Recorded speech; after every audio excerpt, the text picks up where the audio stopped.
Históricamente, el comercio ha sido una vía de enriquecimiento y motor del desarrollo de los países. La capacidad comercial de cada uno ha determinado sus posiciones de poder con respecto a los demás. Hoy, el norte enriquecido impone con múltiples caras las reglas comerciales al resto de los países, y eso redunda en muchas ocasiones en un fomento y aprovechamiento de las condiciones de subdesarrollo de los países del sur. Aunque en los últimos años se ha tomado conciencia de lo injusto de esta situación, hoy aún no se puede decir que las relaciones norte-sur se establezcan en condiciones de justicia. Sin embargo, desde los años 60 se ha generado una corriente de pensamiento y acción denominada comercio justo, en la cual la ética es el valor que preside las relaciones entre productores, importadores y comerciantes. Su fundamento es que los trabajadores reciben un precio justo por su producción, lo que significa que se garantiza, como mínimo, la cobertura de sus necesidades básicas. Dentro de comercio justo hay tal vez una frase, un eslogan que podríamos acuñar cualquiera, que es "pon ética en tu etiqueta". Lo que pretendemos es cambiar la compra que tradicionalmente, de una forma más o menos compulsiva, de una forma más o menos basada en la necesidad personal, realizamos cada día, ya sea en alimentación, en textil o en cualquier otro producto. Y nuestra forma de hacerlo, nuestra forma de pedir ese cambio a los consumidores y consumidoras es en dos líneas. Por un lado, el ofrecer un producto del cual garantizamos por medio de sellos y de etiquetado que está hecho en condiciones de dignidad, y por otro lado, animándole, facilitándole el cómo hacerlo, a pedir información a las empresas tradicionales sobre cómo fabrican sus productos, y en ese sentido pues exigir que esa producción sea limpia, sea respetuosa con el medio ambiente y sobre todo con las personas.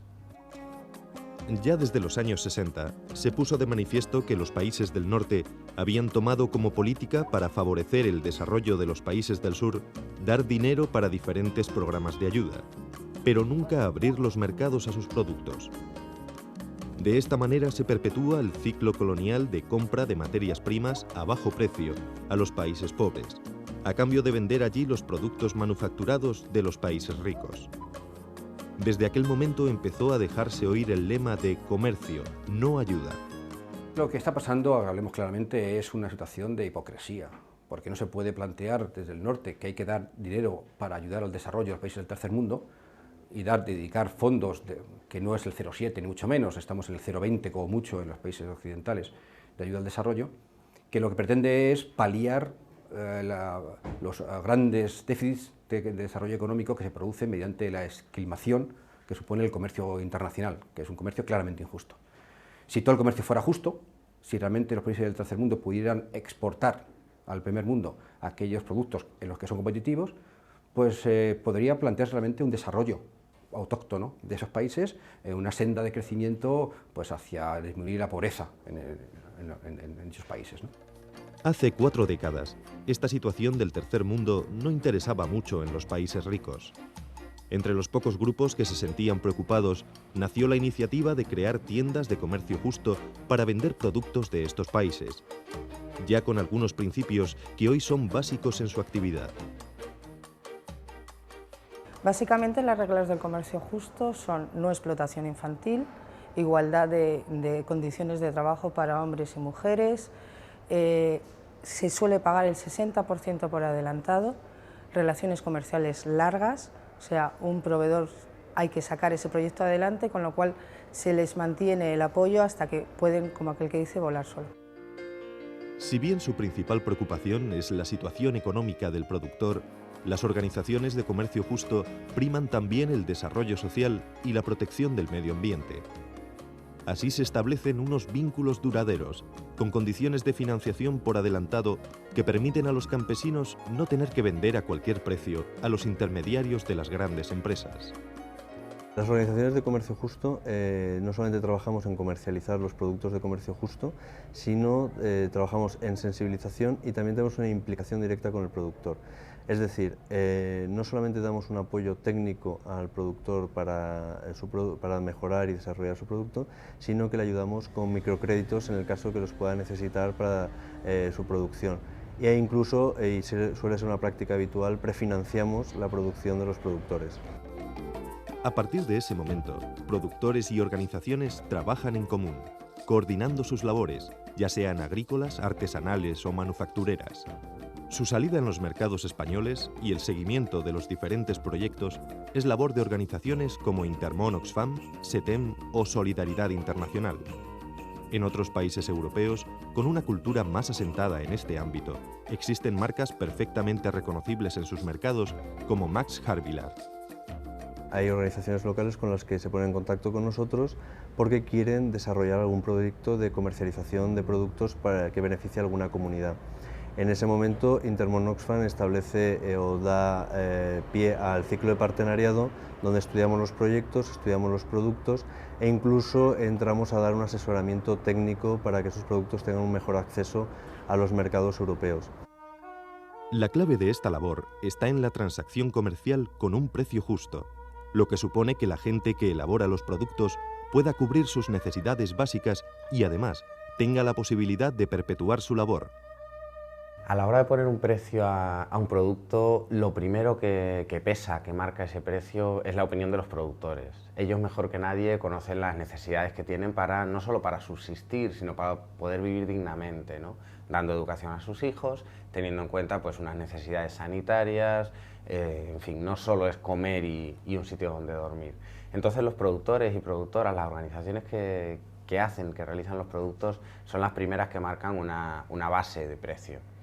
En algunos productos, como es el caso del café, por ejemplo, hay un precio a nivel internacional, un precio mínimo garantizado en comercio justo, que cubre o que contempla todas estas necesidades, ¿no? De educación, salud, de respeto al medio ambiente, de poder costear la producción, etc. Proyectos de organizaciones como SETEM o Intermón intentan introducir estos productos en escaparates que llegan a un mayor número de personas, tales como grandes centros comerciales o máquinas expendedoras de café. Mientras tanto, los centenares de tiendas que hay en toda España tienen en los productos de alimentación y artesanía sus principales ofertas. Fundamentalmente es la alimentación. La base del comercio justo empezó por el café, del café se unió el té, el azúcar, hay muchísima variedad en la alimentación, pasta, chocolates, y de ahí se han ido añadiendo otros productos como son la artesanía, el textil, la bisutería, pero la base fundamental es la alimentación. La elección de los productos que se comercializan depende en gran parte de los propios productores con los que se establece la relación, ya sean prendas de vestir en Bangladesh, trabajadas artesanalmente en pequeñas cooperativas, o café de países africanos o de regiones americanas como Chiapas. Así, un sinfín de productos en los que se garantiza la calidad. Nos basamos en una política de selección de productos en base a tres factores fundamentales. Que el índice de desarrollo humano del país sea bajo, por ejemplo, premiaríamos un país como Bangladesh frente a un país como México por el índice de desarrollo humano. En segundo lugar, primamos los grupos productores compuestos por mujeres o que benefician en su mayor parte a las mujeres. No olvidemos que el 65% de los pobres del mundo son las mujeres, a pesar de ser el 52% de la población. Y en tercer lugar, primamos que el grupo productor tenga un desarrollo bajo, es decir, queremos cada día más trabajar con grupos productores con un índice de desarrollo muy bajo y, a ser posible, de África. Las organizaciones de comercio justo tienen un papel importante dentro del proceso de producción, ya que aportan un cierto asesoramiento tanto técnico como comercial. Esta es la forma de que los productos que se importan se ajusten a los criterios de la demanda de sociedades totalmente diferentes a las de los lugares donde se producen. Se sigue muy directamente para que el producto que se hace en ese país luego tenga una aceptación en los países, llamamos europeos, ¿no? Porque muchas veces hay que adaptar el gusto que se tiene ahí al gusto europeo. Hay productos que se han mandado diseñadores para que se adapten al gusto europeo, para que tengan una aceptación por el público. El criterio tampoco es el de un europeo genérico, pues los productos del comercio justo tienen un cliente bastante definido. En general, estos consumidores están dispuestos a que los principios éticos, como la preservación del medio ambiente o el derecho de los productores del sur a llevar una vida digna, guíen sus elecciones. A partir de ahí, los consumidores se acercan también con los criterios de calidad, de estética o de precio, como en cualquier otro comercio. Hay un cliente tipo que es el cliente concienciado, que sabe qué está comprando, cómo vienen los productos y ese cliente que habitualmente viene a través de la alimentación, luego a la hora de hacer otro tipo de compras, a la hora de pensar en los regalos y demás, acude a tiendas de comercio justo. Y luego está la gente que pasa por la calle, ve un producto que le gusta, entra y lo compra. Y luego posteriormente existe la campaña de sensibilización para que ese cliente que no sabe cómo es ese producto, ayudándoles a conocer cómo se produce, qué proyecto hay detrás y se convierte en un cliente habitual. Esta actitud ejemplar de consumidores y asociaciones es su fuerza más valiosa dentro del gran mundo económico. Porque, a pesar de que los miles de asociaciones de productores, de los centenares de importadores y empresas de distribución y los miles de tiendas solidarias conformen una fuerza económica significativa, aún su incidencia es marginal a nivel macroeconómico. Ha ido creciendo el comercio justo, sobre todo en Europa, de tal manera que, por ejemplo, en Centro Europa hay algunos productos, por ejemplo el café de comercio justo, que ya tienen una cuota de mercado de hasta el 15 o el 20% de todo lo que se comercializa en el país en café, pero es un crecimiento lento, y es un crecimiento que no obstante ahora supone probablemente el 0,1% del comercio internacional europeo de materias primas, ¿no? Distintas del petróleo, ¿no? Ha crecido hasta tener ahora unos puntos de venta importantes y tener suficiente fuerza como para poder demostrar de una manera testimonial, en todo caso, que es lo que se pretende, y de denuncia, que el comercio puede ser alternativo al existente, pues un comercio justo. Pero nunca pretende ser el comercio justo una alternativa cuantitativamente muy importante, lo que pretende es desaparecer como comercio alternativo, porque todo el comercio sea justo. Aún así, su dimensión actual sería impensable de actuar por separado productores y organizaciones de comercio justo, debido a las diferentes trabas que tienen que sortear en los mercados de destino.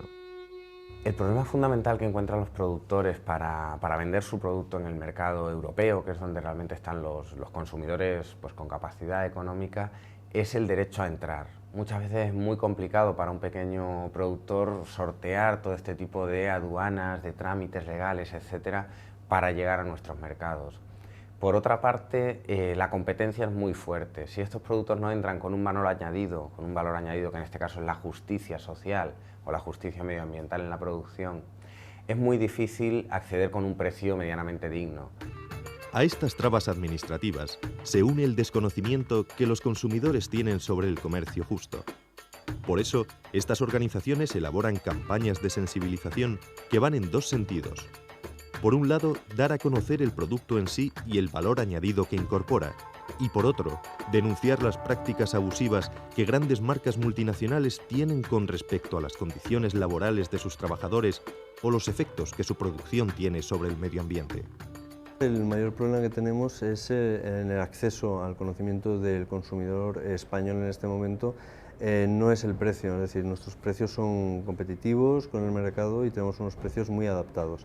El mayor problema es el desconocimiento que hay en España en este momento sobre el comercio justo. Tenemos un índice de conocimiento muy bajo en comparación con otros países como Gran Bretaña, Alemania, Bélgica o Italia, ¿no? Que está teniendo un crecimiento muy alto. Ahora mismo, Alemania es el mercado más grande de comercio justo en Europa y el italiano el de más rápido crecimiento. España también crece, especialmente en las zonas de Cataluña, País Vasco y Madrid. La clave de un mayor desarrollo quizá esté en culminar los proyectos de sellos certificadores de comercio justo o de producto biológico, tal y como ocurre en 11 países europeos.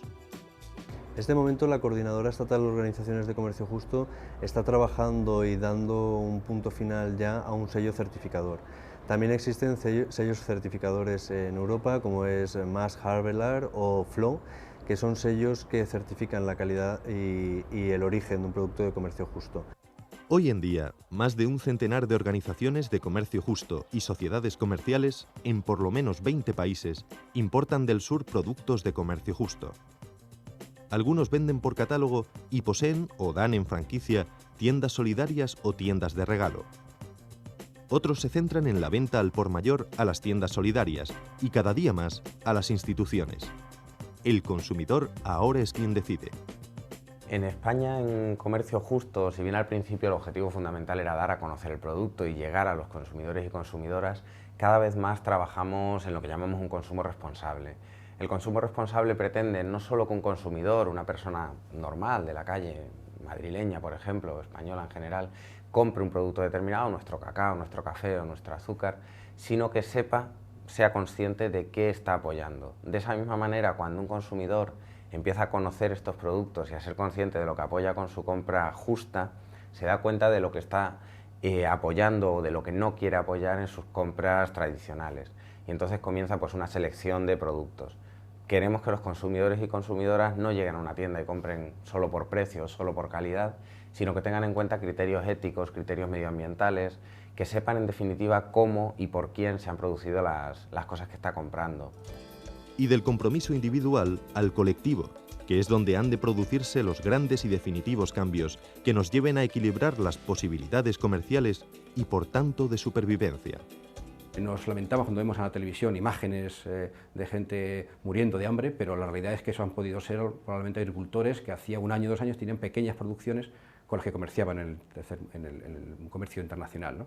Por tanto, el comercio justo modestamente está apoyando a millones de seres humanos que, organizados en unas 2.000 o 3.000 organizaciones productoras en África, Latinoamérica o Asia, pues están pudiendo sobrevivir y sobre todo pudiendo dar un sello de esperanza a otros compatriotas que pueden forzar de esa manera el que las relaciones de intercambio sean más equitativas. En estos casos, el fracaso de los planes de desarrollo y las injusticias comerciales se traducen en situaciones dramáticas para muchas personas. El comercio justo es, por tanto, una opción a nuestro alcance para ser solidarios con los países más pobres, cambiando además el concepto paternalista de caridad por el más ético de justicia.